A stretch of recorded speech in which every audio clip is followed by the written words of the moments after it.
மானா குறையும் இன்னு மாசு படியும் இன்னு வீணா கதை முடிஞ்சு போச்சு. ஈசான மூலையில லேசான பள்ளி சத்தம் மாமன் பேர சொல்லி பேசுது.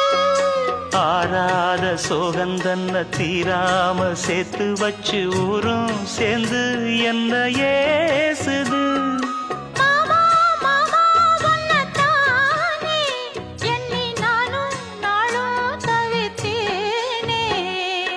கூண்டுக்குள்ள என்ன வச்சு கூடி